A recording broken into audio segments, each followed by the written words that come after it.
കടുവ ശല്യത്താൽ പൊറുതിമുട്ടിയ മൂടക്കൊല്ലി ആനക്കുഴി പ്രദേശവാസികൾക്ക് ഇരുട്ടടിയായി വോൾട്ടേജ് ക്ഷാമവും.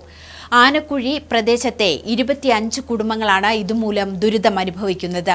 4 വർഷമായി വോൾട്ടേജ് ക്ഷാമം അനുഭവിക്കുന്ന ഇവർക്ക് ചില നേരങ്ങളിൽ ലൈറ്റ് കത്തിക്കാൻ പോലും കഴിയാത്ത അവസ്ഥയാണ്.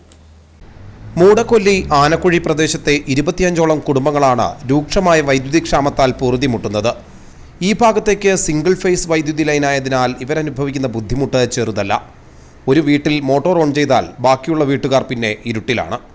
ചില നേരങ്ങളിൽ LED ബൾബ് പോലും കത്താറില്ലെന്ന് നാട്ടുകാർ പറയുന്നു.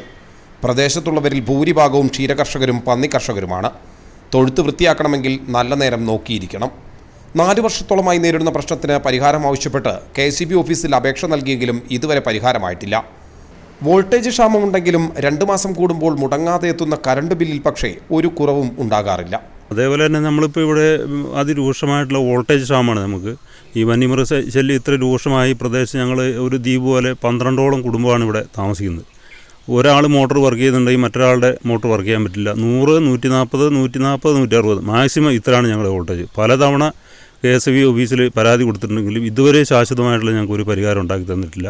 വോൾട്ടേജ് ക്ഷാമം അത്രയ്ക്ക് രൂക്ഷമാണ്. വന്യമൃഗ ശല്യം കാരണം ഒരു LED ബൾബല്ലാതെ വോൾട്ടേജ് കൂടി ഒരു ബൾബ് പോലും ഇടാൻ പറ്റാത്തൊരു ഭയങ്കര ഭീകരമായിട്ടുള്ളൊരു അന്തരീക്ഷമാണ് ഞങ്ങൾക്ക്.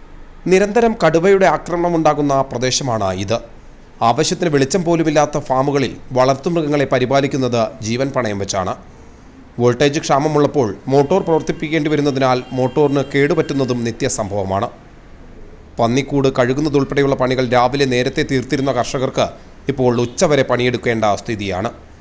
വൈദ്യുതി ലൈൻ ഡബിൾ ഫേസിലേക്ക് മാറ്റുകയോ ശാശ്വത പരിഹാരമായി ട്രാൻസ്ഫോമർ മാറ്റി സ്ഥാപിക്കുകയോ വേണമെന്നാണ് ഇവരുടെ ആവശ്യം. ഷാൻ ജോസഫ്, മലനാട് ന്യൂസ്, ബത്തേരി.